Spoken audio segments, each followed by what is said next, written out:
할렐루야. 오늘 등불이 켜져 있습니까? 라는 제목으로 본문의 말씀을 가지고 본문을 통하여서 등불이 무엇인지, 또 본문에서 말씀하시는 등불이 무엇이며 그 등불이 우리의 삶 가운데 과연 켜져 있는지를 말씀을 통하여 함께 생각하고 살펴보고자 합니다. 성경을 보면 등불에 대한 비유가 마태, 마가, 누가복음, 이 공간복음에 모두 기록되어져 있습니다. 마태복음 예수님께서 팔복을 이야기하시면서 이 등불에 관한 이야기를 마태복음 5장에 기록하고 있고, 누가복음에서는 8장에서 기록하고 있습니다. 그리고 오늘 본문 말씀인 마가복음 4장에 이 말씀이 3번에 걸쳐서 함께 기록되어져 있습니다. 그런데 이 말씀을 자세히 살펴보면 예수님께서 한 번 등불에 대한 비유를 말씀하셔서 이 비유를 세 사람이 각각 다른 관점에서 보았느냐, 한 번 말씀하셨는데 다른 관점에서 이것을 기록한 것이냐, 그걸 분석해보면 마가복음과 누가복음은 거의 내용이 일치를 합니다. 그러나 마태복음은 산상수훈이라는 팔복을 설명하시면서 산상수훈에서 그 특별한 상황 가운데서 말씀을 하셨던 특별한 내용, 그러한 부분에서 조금은 차이가 납니다. 그러니까 예수님께서는 적어도 등불에 대한 비유를 2번은 말씀하셨을 것이다라고 우리가 추정해 볼 수 있습니다. 그 이유를 오늘 마태복음 5장과 우리 본문 읽었던 마가복음 4장의 말씀을 가지고 비교하면서 함께 찾아보고자 합니다. 마태복음 5장에서 보면 13절에서 16절까지 예수님께서 너희는 세상의 소금이다, 너희는 세상의 빛이다 라고 말씀을 하시면서 등불을 켜서 등경 위에 두어야 한다 라고 말씀을 하셨습니다. 이 등경은 등불을 놓을 수 있는 받침대입니다. 그래서 높이 등을 올려서 여러 사람들이 그 등불의 아래에 비칠 수 있게끔 올려놓아 사람들이 등불로 밝게 보여지게끔 하는 것이 등경의 목적입니다. 혹시 등경 아래 혹은 상 아래 누가 이 등불을 가져다 놓겠느냐, 예수님께서 그렇게 말씀을 하시면서 마태복음 5장 16절 말씀에 보면 이렇게 기록되어져 있습니다. 같이 읽겠습니다. 시작. 이같이 너희 빛이 사람 앞에 비치게 하여 그들로 너희 착한 행실을 보고 하늘에 계신 너희 아버지께 영광을 돌리게 하라. 아멘. 여러분, 그렇다면 마태복음에서 이 등불의 빛이 의미하고 있는 바가 무엇이겠습니까? 우리가 읽었던 16절 말씀에 보면 무엇이 우리 이 등불의 빛이라고 말하고 있습니까? 착한 행실이 바로 등불의 빛이라고 말합니다. 그래서 마태복음에서는 예수님께서 제자들로 하여금 하나님의 말씀을 너희가 쫓아서 이 땅 가운데서 이 세상에서 하나님의 말씀하신 대로, 하나님의 계획하신 대로, 하나님의 명령하신 대로 그 삶을 충실히 삶을 살아감으로 말미암아 우리의 빛이 하나님의 말씀으로 인하여서 착한 행실이 드러나게 하여서 우리 안에 그 말씀이 온 세상에 빛으로 드러나게끔 살아가라라고 말씀하시는 것이 바로 이 말씀입니다. 그래서 마태복음 5장 15절 말씀에 보면 주어가 사람이 등불을 켜서라고 기록합니다. 그래서 이 마태복음에 보면은 사람이라는 이 단어, 사람이 등불을 켜서 말 아래 두지 않는다, 그 어떤 사람도 등불을 켜서 말 아래에 두거나 이 어두운데 감춰지는 곳에 두지 않는다라고 말씀합니다. 그런데 여러분, 마가복음과 누가복음에 나오는 등불 비유는 초점이 약간 다른 것을 볼 수가 있습니다. 우리가 읽은 마가복음에 기록된 등경 위에 등불에 담긴 메시지가 무엇이냐, 그 메시지를 확인하기 위해서는 우리가 마가복음 4장 전체를 한번 살펴보아야 합니다. 여러분, 마가복음 4장을 보면 4가지의 비유가 기록되어져 있습니다. 4가지의 비유가 1절에서 9절 말씀에 보면은 어떤 비유가 기록되어져 있습니까? 씨 뿌리는 비유가 기록되어져 있습니다. 4가지의 다른 밭의 이야기를 하시면서 그 비유를 설명하시는 것이 10절에서 20절까지 예수님께서 비유를 풀이해 주셨습니다. 그리고 21절과 22절에 보면 등경 위에 등불의 비유가 나옵니다. 그리고 26절에서 29절에 보면 씨의 비유가 나옵니다. 그리고 30절에서 32절에 보면 겨자씨의 비유가 기록되어져 있습니다. 여러분, 비유는 마치 교통 표지판과 같습니다. 그래서 그 비유는 무언가를 설명하고 무언가를 가리키고 있습니다. 우리가 길을 갈 때에 어느 정도 사거리가 나오면 이쪽으로 가면 어디가 나오고 이쪽으로 가면 어디가 나오고 얼마 가면 목적지가 몇 킬로 남았다라는 것을 가르쳐주는 교통 표지판과 같은 것이 바로 비유입니다. 그렇다면 이 네 가지의 비유가 어떠한 목적지를 향하여 가리키고 있는 것일까요?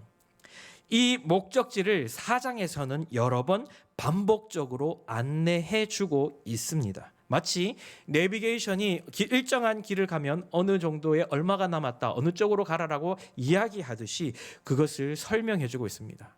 첫 번째로 4장 11절 말씀에 같이 한번 읽어보겠습니다. 같이 읽습니다. 시작. 이르시되 하나님의 나라의 비밀을. 아멘. 예수님께서 비유로 하신 이유가 무엇 때문이라고 말씀하십니까? 무엇을 비밀하기 위해서? 하나님의 나라를 비밀하기 위해서. 즉 다시 말하면 이 비유는 하나님의 나라를 가리키기 위한 비유다라고 말씀을 하시는 것입니다. 11절뿐만이 아니라 26절 말씀에도 씨 뿌리는 그 씨 뿌리고 그 씨가 자라나는 비유에 대해서 이렇게 말씀하십니다. 또 이르시되 하나님의 나라는 사람이 씨를 땅에 뿌림과 같으니 라고 기록합니다. 여러분, 자라나는 씨의 비유가 하나님의 나라를 가리킨다라고 말씀하고 있습니다.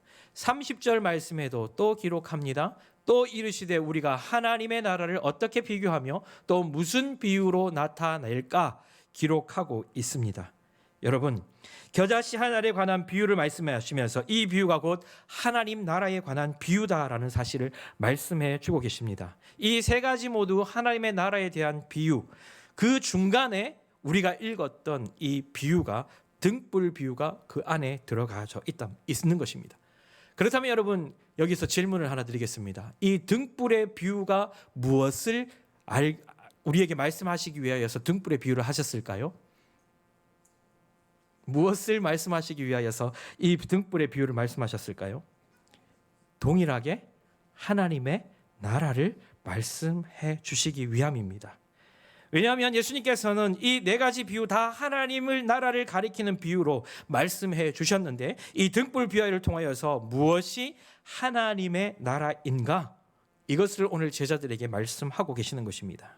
그런데 하나님의 나라라고 하는 헬라어 표현, 헬라어 원어를 살펴보면 바실레이아 투 데우라는 단어를 씁니다. 바실레이아 투 데우, 이 바실레이아라는 단어는 왕국을 의미합니다. 그리고 투 데우, 데우스라는 것은 하나님을 의미합니다. 즉, 이 바실레이아라는 단어가 왕국이라고 말하기보다는 어떻게 보면 지리적인 영역이나 이런 것을 의미하는 것이 아니라 통치의 개념을 의미합니다. 하나님께서 다스리시는 통치의 개념, 즉 다시 말하면 왕국이라는 것입니다.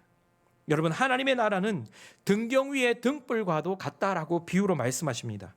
하나님의 나라는 세상의 등불이고 세상의 빛을 밝히는 빛이고 세상을 안내하는 표지판과 같은 빛이다. 그 빛을 보고 따라가는 사람은 하나님의 나라에 들어갈 수 있게 되어진다라고 말씀하시는 것이 오늘 이 비유의 목적이라는 것입니다. 그러면 그 하나님의 나라를 우리의 삶의 기준으로, 우리의 삶의 지표로 하나님의 나라를 삼고 살아야 합니다. 그럼 우리는 그 하나님의 나라를 과연 하나님의 그 등불, 하나님의 빛을 우리의 삶의 기준으로 삼고 살아가고 있느냐, 우리가 한번 생각해 보아야 할 필요가 있다라는 것입니다. 1995년 10월에 대서양에서 훈련을 하고 귀향하던 미국 전함 링컨호가 있었습니다. 이 전함은 이제 돌아오는 길에 캄캄한 밤에 너무나도 짙고 어두운 그 밤에 안개까지 자욱하게 끼었습니다. 그래서 앞뒤 구분을 하기 힘든 그러한 대서양 바다를 지나서 들어오고 있었습니다. 그런데 이 배에서 보니까 저 앞에 불빛이 하나 보입니다. 그런데 그 불빛이 좌로나 우로나 움직이면 피해갈 수 있을 거다라고 생각했는데 이 불빛이 계속 고정적으로 자기를 향해 비춰오는 것입니다. 그래서 이 링컨호 선장이 무전을 날립니다. 여기는 미군함 링컨호다. 북쪽 15도로 항로를 변경하라. 이렇게 말을 했습니다. 그러자 반대편에서 무전이 답신이 오기를 이렇게 옵니다. 내가 아니라 당신이 남쪽 15도로 변경하시오라고 그렇게 답변이 왔습니다. 여러분, 미국 군대의 함장이 무전을 쳐서 항로를 변경하라고 했는데 반대편에서 내가 아니라 당신이 변경하시오라고 하면 기분이 좋겠습니까? 기분이 나쁩니다. 그래서 이 함장이 기분이 나빠서 다시 한번 이야기합니다. 지금 당장 북쪽 15도로 항로를 변경하라. 이렇게 이야기를 합니다. 그러자 이 답신이 오기를 나는 캐나다 1등 항해사다. 다시 한번 말한다. 지금 당장 남쪽 15도로 항로를 변경하라라고 말합니다. 그러자 이 아브라함 링컨호의 선장이 화가 났습니다. 나는 다시 한번 말한다. 미국 전함 아브라함 링컨호의 제독 선장이다. 우리는 세대의 구축함과 세대의 전투함과 수많은 호위 함대를 이끌고 있다. 지금 당장 항로를 변경하지 않으면 내가 어떻게 할지 모른다. 당장 항로를 변경하라. 이렇게 말을 했습니다. 그러니까 반대편을 말하기를 다시 말한다. 남쪽으로 15도 항로를 변경하라. 그리고 뭐라고 말했는지 아십니까? 나는 캐나다 해안의 등대 항해사다. 여러분, 등대가 변경할 수 있습니까? 함대가 변경해야 됩니까? 함대가 변경해야 됩니다. 아무리 덩치가 크고 아무리 많이 가지고 있다 할지라도 기준이 움직여질 수 없는 것입니다. 등대가 기준이 되고 등대의 불빛이 어떤 길로 안내하는 그 역할을 감당해야 하는데 전함이 덩치 크다고 내가 많이 가졌다고 좀 크다고 항로를 고집하는 것은 어리석은 일이라는 것입니다. 여러분, 우리의 인생이 마치 이런 것 같지 않습니까?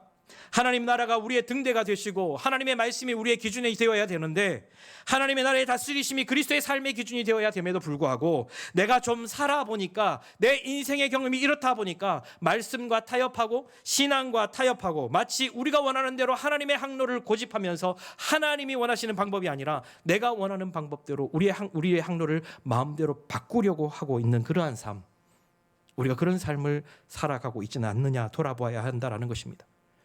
저와 여러분의 삶의 기준은 하나님의 말씀입니까? 아니면 내 인생의 경험과 내 지식과 내 경험과 내 아집과 내 생각과 이것이 내 삶의 기준이 되어지고 있습니까?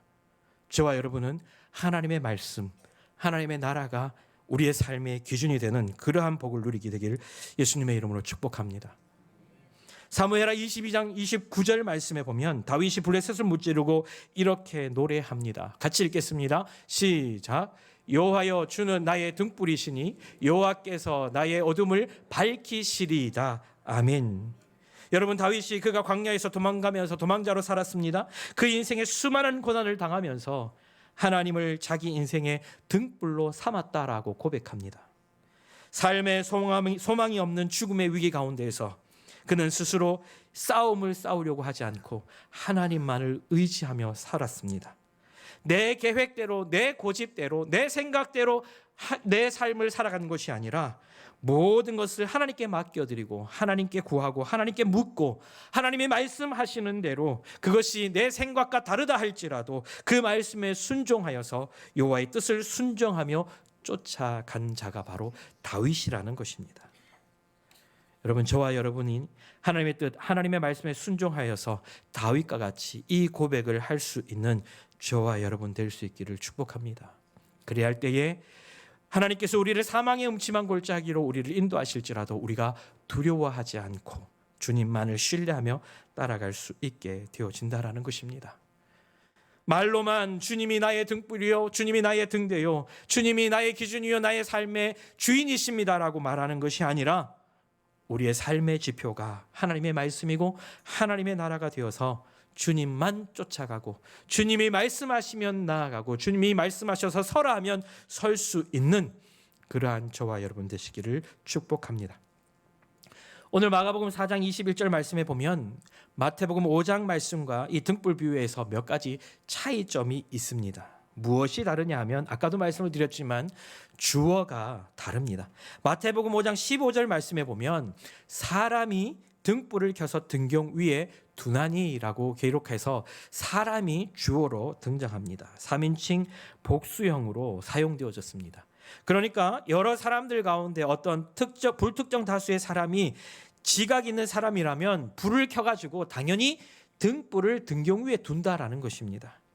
그런데 마가복음 4장 21절 말씀에 보면 여러분 이 문장을 21절 말씀을 보면 이렇게 기록합니다. 또 그들에게 이르시되 사람이 등불을 가져오는 것은 이라고 기록합니다. 그런데 여러분 사실 헬라어 원어를 보면 사람이라는 단어가 생략되어져 있습니다. 주어가 사람이 아니라 주어가 등불로 기록되어져 있는 것입니다. 그러면 이 헬라 원어를 그대로 직역하면 이렇게 되어집니다. 또 그들에게 이르시되 등불이 들어오는 것은 이렇게 기록되어져 있는 것입니다. 예수님께서 말씀하실 때에 등불이 들어온다라고 이렇게 말씀하십니다. 주어가 사람이 아니라 등불이라는 것입니다. 이 등불이 들어온다. 그래서 이것을 어떻게 번역하느냐? 등불이 들어와서 말 아래나 평상 위에 두려 함이 아니요. 평상 아래에 두려 함이 아니요. 등경 위에 두려 함이니라고 이렇게 직역할 수가 있습니다. 다시 말하면 등불이 들어오는데 능동형으로 등불이 들어오는데 그 등불이 어디에 놓여지는지는 사람이 결정한다라는 것입니다. 이게 무슨 말씀이냐 하면 여러분 예수님께서 이 메시지를 증거하실 때 등불이 무엇인가에 대한 중요한 메시지를 담고 그것을 가르쳐 주시기 위하여서 이 말씀을 하고 계십니다. 마가복음 4장 21절에 등불이 특징이 무엇이냐? 마태복음과 누가복음에서는 등불이라고 하는 이 단어는 그냥 평범한 등불, 그냥 등불을 의미합니다.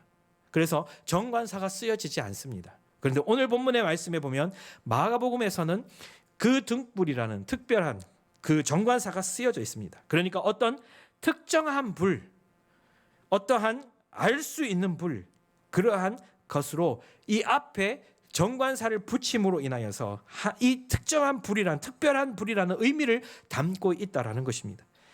다시 말하면 예수님께서 이 등불을 말씀하실 때에 이 메시지를 처음 듣는 유대인들에게는 이것이 곧 다윗의 찬송에 기록된 구약의 많은 성경 구절들이 말하는 하나님 자신, 하나님이라는 사실을 말씀하고 계시는 것입니다. 그런데 여러분 그 뒤에 숨겨진 메시지가 무엇이냐 하면 그 등불은 누구를 가리키는 것이냐? 바로 예수 그리스도를 가리킨다라는 것입니다. 예수님께서 전달하고자 하시는 그 등불, 바로 예수 그리스도, 내가 이 등불이다라고 말씀하고 있는 것입니다. 이것이 요한복음에도 동일하게 기록되어져 있습니다. 요한복음 1장 9절 말씀에 보면 이렇게 기록합니다. 같이 있습니다. 시작. 참 빛 곧 세상에 와서 각 사람에게 비추는 빛이 있었나니 아멘. 여러분 이 빛이 누구라는 것입니까? 예수 그리스도라는 것입니다. 주님께서 능동적으로 우리의 삶 가운데 들어와 계신 줄로 믿습니다.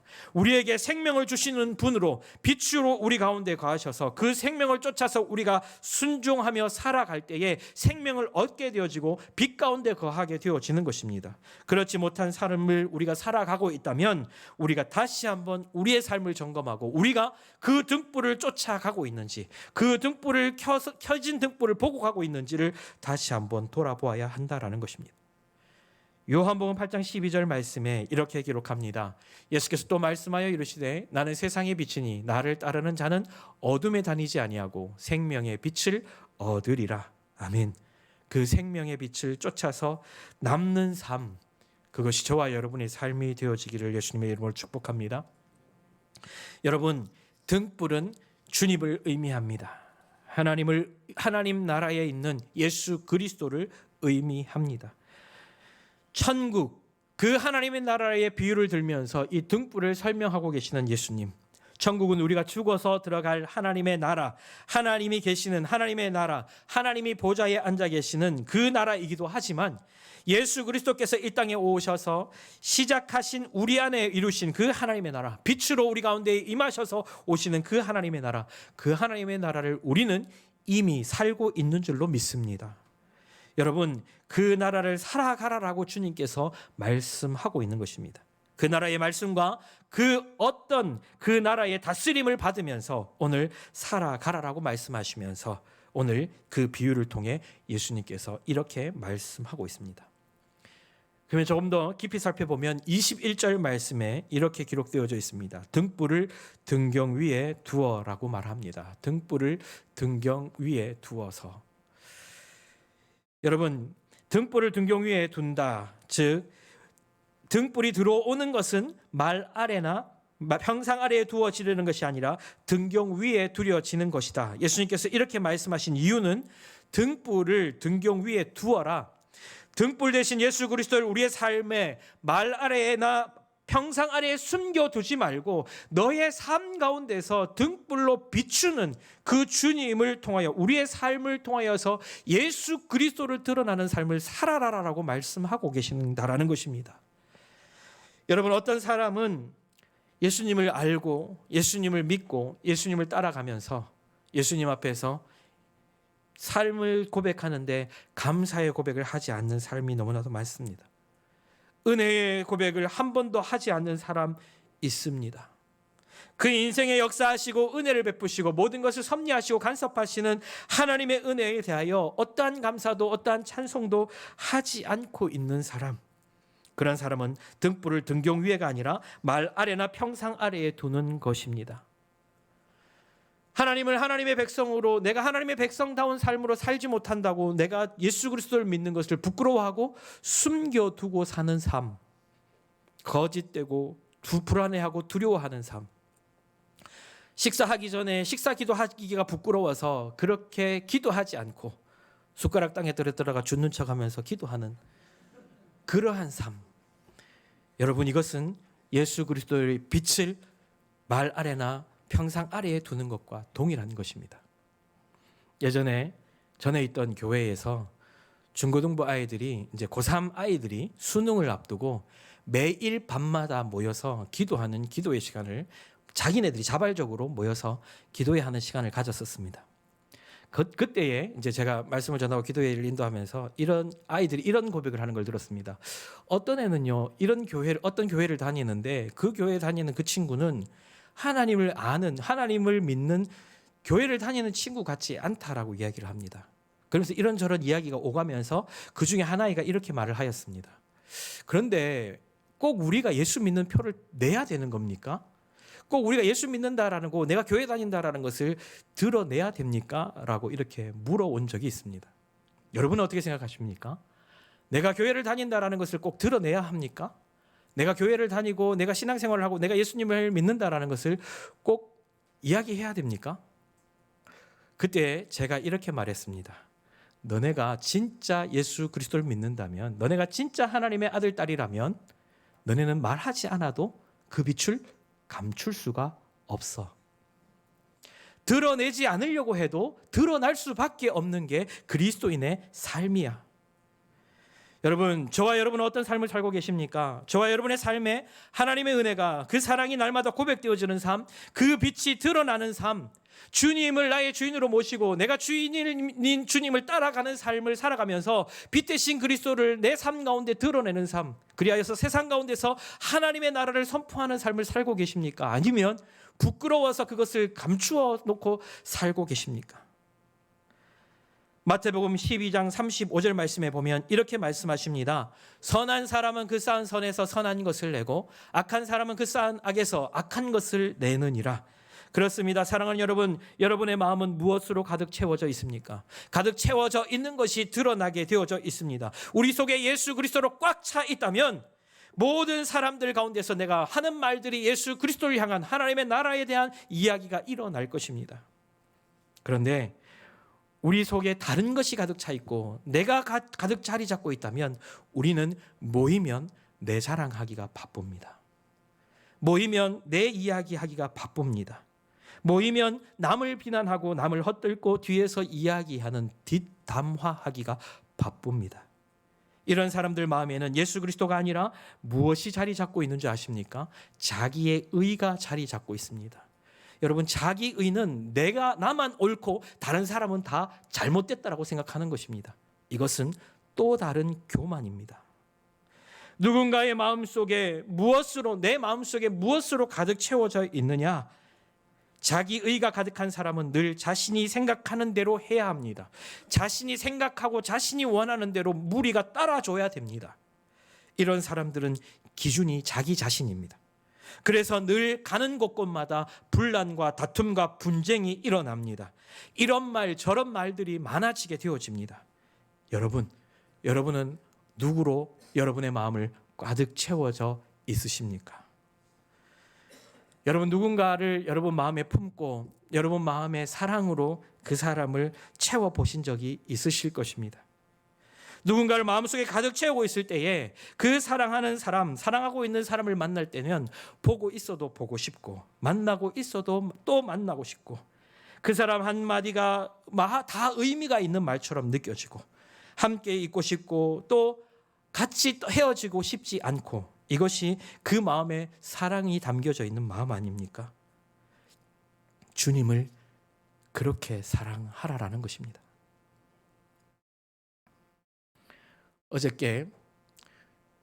어제 금요일 저녁에 이제 다니엘 원데이 기도회가 있어서 이렇게 잠시 봤습니다.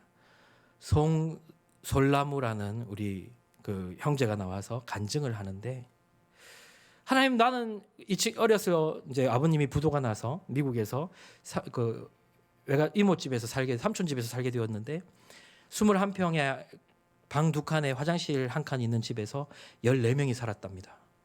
14명이 살면서 늘 오면 친구들한테 두들겨 맞고 집에 오면 어머니한테 두들겨 맞고 삼촌한테 두들겨 맞고 그래서 그의 인생에 나는 하나님 왜 하나님 나를 그렇게 사랑하지 않습니까? 이렇게 고백을 하며 늘 그렇게 투덜투덜 되었답니다. 그런데 이제 하나님의 은혜로 이제 플룻리스트가 되어서 전 세계를 누비면서 플룻을 불고 연주하면서 간증을 하는데 하루는 집에 들어가서 아이들과 함께 누웠는데 아이들이 초등학교 6학년 또 초등학교 2학년인가 3학년인가 되는 두 아이가 있답니다. 초등학교 6학년 되는 딸과 지금도 같이 한 방에서 잠을 잔답니다. 근데 딸이 너무 예쁘고 사랑스러워서 그 아이를 이렇게 쳐다보고 있는데 하나님께서 이렇게 감동을 주시더랍니다. 나무야, 너 그 딸 예쁘지? 너 그 딸 너무 사랑스럽지? 그 딸 눈에 넣어도 안 아프지? 안 아플 것 같지? 너 그 딸 나한테 줄 수 있니? 너 그 딸 나한테 줄 수 있니? 그때에 가슴이 무너지더랍니다. 근데 다시 음성이 들리기를 근데 나무야, 내가 너 사랑하지 않는다고 그랬지? 내가 너를 얼마나 사랑하느냐 하면 너 그 딸, 너는 아이가 둘이지만 나는 하나밖에 없는 내 아들, 그 아들을 널 위해서 주었단다. 하나밖에 없는 독생자 그 아들 내가 너를 위해서 주었단다. 사랑하는 여러분, 우리가 예수님을 사랑하지 않아야 될 이유가 어디에 있습니까? 우리의 기도를 들어주시지 않는다고? 우리가 하나님 앞에 불평불만해야 될 이유가 어디에 있습니까? 영원한 지옥 형벌 떨어져야 마땅한 우리를 하나님께서 이렇게 사랑하시는데 등불 대신 예수 그리스도를 우리의 삶의 등경 위에 우리 마음의 중심에 모시고 주님의 사랑으로 우리의 삶을 가득 채워서 살아가야 되는데 여전히 작은 것 하나 때문에 불평하고 원망하고 하나님 왜 내 기도를 들어주시지 않느냐라고 그렇게 살아가고 계시지 않습니까? 주님을 나의 주인으로 분명하게 확실하게 붙잡고 계시면 우리는 그 어떠한 상황이 온다 할지라도 흔들리지 않을 수 있습니다. 예수 그리스도가 나를 사랑하시고 예수님을 깊이 사랑하면 그 사랑 안에 내가 거하게 되어지고 사람들이 조금 뭐라 해도 환경이 조금 답답해도 뚫리지 않을 것 같은 그러한 상황 가운데 놓여져 있다 할지라도 그 평강을 빼앗기지 아니하고 하나님을 의지하면서 쫓아갈 수 있게 되어진다라는 것입니다.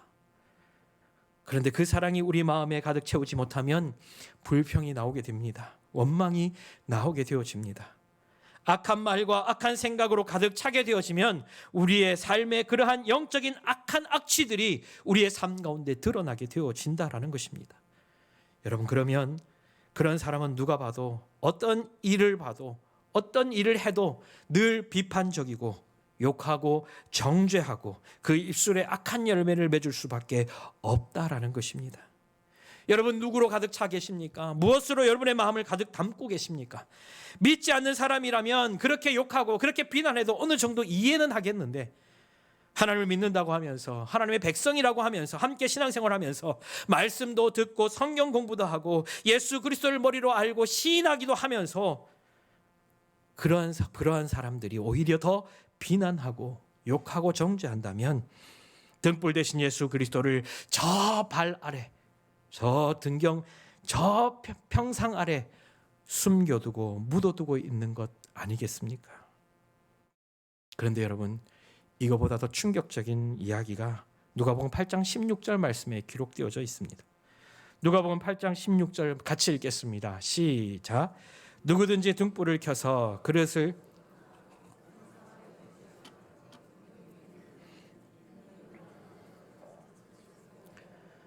아멘. 여러분, 표현이 조금 다른 것이 있습니다. 무엇입니까? 등불을 켜서 그릇으로 덮거나. 여러분, 그릇으로 덮는다라는 말은 무엇을 의미합니까? 불을 끌려고 하는 것입니다. 감추고 가리는 것이 아니라 아예 그 불을 꺼버리려고 하는 것입니다. 이것은 더 심각한 영적인 상황을 우리에게 말씀해 주고 있는 것입니다. 사랑하는 여러분, 등불 대신 예수 그리스도를 우리의 마음의 중심에 모셔서 정말 그 깊은 사랑을 경험하고 우리의 말과 우리의 행동에서 우리의 착한 행실로 예수 그리스도가 나타나는 삶을 살아야 하는데, 오히려 그 등불을 끌려고 하는, 그 빛 아래에서 모든 것을 비추고 주인 되시고 기준 되시고 모든 것을 우리의 인도자 되시는 그분을 쫓아가야 되어야 하는데, 그분을 끌려고 하는 우리의 모습은 없는지 돌아보아야 합니다. 어떤 사람과의 관계, 내가 이해할 수 없는 상황, 그 모든 것을 그 빛 아래 비춰보게 되면 주님께서 이것 때문에 예수님께서, 하나님께서 우리의 길을 이렇게 인도하셨구나라고 깨닫게 되어지고, 또 그것으로 인하여 인내하게 되어지고, 하나님의 뜻을 쫓아서 순종할 만한 능력을 저와 여러분에게 주시는 분이 하나님이신데, 그것을 끌려고 하면 오히려 우리의 삶에 모든 것이 검게 되어지고 모든 것이 어둡게 되어지고 모든 것이 보이지 아니하는 것으로 바뀌어질 수밖에 없다라는 것입니다. 저와 여러분의 등불은 켜져 있으십니까? 또한 22절 말씀에 예수님께서 이렇게 기록하고 계십니다. 드러내려 하지 않고는 숨긴 것이 없고 나타내려 하지 않고는 감추인 것이 없느니라. 여러분, 이 말씀이 무슨 말씀입니까? 꼭 수수께끼 같은 말씀입니다. 여러분, 잘 읽어보시면 어떻게 이해할 수 있는지를 알 수 있을 것입니다. 드러내려 하지 않고는 숨긴 것이 없고 나타내려 하지 않고는 감추인 것이 없느니라. 숨긴 것은, 감추인 것은 곧 드러내기 위해서다라는 이 말입니다. 어렵게 풀이 되어져 있지만 쉽게 말하면 감추고 숨긴 것은 다 드러나게 하기 위해서다라는 것입니다. 여러분, 이것이 무엇을 의미하느냐? 여러분, 이미 드러나 있는 것은 진리가 아닙니다. 이미 다 알고 있는 것은 진리가 아니고 그것은 사실입니다. 팩트라는 것입니다. 진리가 아닙니다. 그리고 사람들이 노력해서 알게 되어진 것, 그것은 발명이라고 말하지 그것을 진리라고 말하지 않습니다. 진리는 하나님께 속한 것입니다. 그래서 진리는 숨겨져 있는 것입니다. 사람들이 발견해서 하나님께서 우리에게 계시하시는 진리를 깨닫고 그 진리를 소유할 수 있도록 주님께서 그것을 숨겨 놓으셨다라는 것입니다. 이 숨겨 놓았다라는 표현이, 사람이, 우리들이 무언가를 숨길 때는 찾지 못하도록 숨깁니다.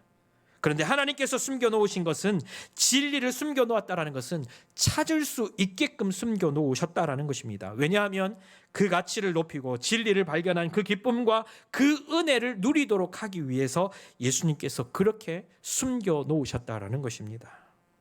하나님의 나라가 숨겨지고 하나님의 존재가 감추인 것처럼 보여지는 그 이유는 인간의 죄와 허물 때문에, 그 허물로 인하여 타락했기 때문입니다. 오늘도 그 죄와 허물로 하나님을 원망하고 그렇게 비난하는 사람들이 있습니다. 어떤 세상에서 죄를 짓는 삶을 살았기 때문에 우리가 진리로부터 멀어지는 것입니다. 눈이 가리워져서 진리를 발견할 수 없게 되어지는 것입니다. 오늘 오직 등불 되신 예수 그리스도가 우리 마음 중심에 찾아오실 때에 그 진리가 드러나게 되어지고 하나님을 경험하고 하나님의 은혜를 알게 되어짐으로 말미암아 그 크신 하나님의 은혜 때문에 하나님을 쫓아가는 삶을 살아가게 될 줄로 믿습니다. 사랑하는 여러분, 은혜의 삶을 드러내며 살아라라고 주님께서 말씀하십니다. 등불이 우리 삶의 등경 위에 올라져서 살아계신 하나님이 드러날 때에 세상에 감추인 것 같지만 우리 삶에 역사하시는 그 하나님이 우리의 삶을 통하여 하나님의 나라가 드러나게 되고 하나님의 나라가 증거되어지고 복음이 드러나게 되고 복음이 증거되어지는 삶, 그것을 주님은 우리 보고 살아내라라고 말씀하고 계시는 것입니다. 그러한 삶 어떻게 살 수 있습니까? 그 삶은 하나님이 우리로 하여금 그 삶을 드러내게 하기 위한 것은 우리에게 고난을 주시는 것이라고 생각해 볼 수 있습니다. 여러분, 그리스도인들에게 있어서 고난은 하나님을 경험하는 통로인 줄로 믿습니다. 그리스도인들에게 이해할 수 없는 고난, 이해할 수 없는 핍박, 이해할 수 없는 어려움, 이것은 하나님께서 우리의 삶 가운데서 내가 너와 함께 하고 있어라는 것을 보여주시고 확신시켜 주시기 위한 하나님의 길이요, 하나님께서 인도하시기 위한 하나님의 방법이다라는 것이요, 하나님의 도구라는 것입니다. 여러분, 고난이 축복이기 때문에 그 고난을 통해 기도하게 하시고 우리의 기도를 통하여서 하나님이 역사하시고 그 역사하심을 통하여서 하나님의 살아계심을 세상에 드러나게 하기 위하여서 하나님은 우리의 고난을 도구로 사용하셔서 하나님이 일하신다라는 것입니다. 여러분, 감추인 것을 드러내는 삶, 우리의 삶의 등불 되신 예수 그리스도를 나타내는 삶, 여러분의 기도와 인내가 그 삶을 감당하게 되는 줄로 믿습니다. 오늘 저와 여러분의 삶 가운데서 말과 행실이 이 삶의 믿음의 삶에 지금도 예수 그리스도가 드러나고 계십니까? 아니면 숨겨져 있습니까? 혹은 꺼져 있지는 않습니까? 한 소경이 길을 걸어갑니다. 밤에 길을 걸어가는데 길을 걸어감에 있어서 자기가 소경이니까 다른 사람이 나를 발견하지 못하고 부딪히면 어떡할까 싶어서 등불 하나를 손에 들고 길을 걸어갑니다. 한참 길을 걸어가는데 맞은편에서 누군가가 오는 소리가 들립니다.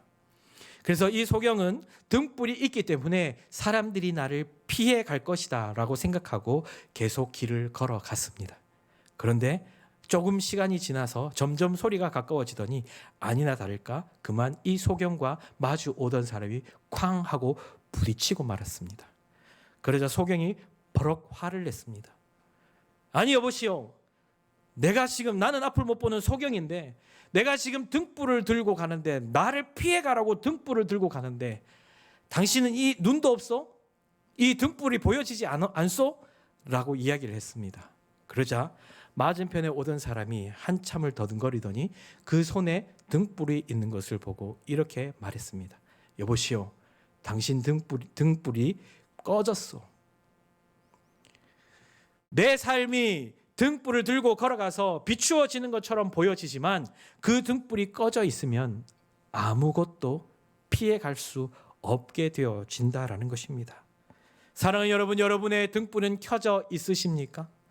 하나님의 나라를 드러내고 예수 그리스도를 나의 주님으로 모시는 삶의 등불이 여러분의 삶 가운데 켜져 있는지 돌아보기를 원합니다. 우리가 말씀을 생각하면서 내 삶 가운데서 과연 등불은 켜져 있는지, 그 등불은 등경 위에 올라서서 세상 가운데 비추는 빛의 역할을 감당하고 있는지, 내가 내 삶을 통하여서 하나님의 나라를 드러내고 있는지 다시 한번 돌아보면서 오늘 내 삶 가운데 예수 그리스도가 주인 되신 삶, 하나님 나라를 증거하고 드러내는 삶, 복음을 나타내는 삶, 그리하여 내 삶이 하나님 나라를 확장해 나가는 삶으로 등불이 켜져 있는 삶인지 돌아보아 하나님이 원하시는 삶, 하나님의 나라를 확장해 나가는 삶, 등불을 가지고 세상에 비추는 지표와 같은 삶 살아가게 되시는 저와 여러분 되시기를 예수님의 이름으로 축복합니다. 기도하겠습니다.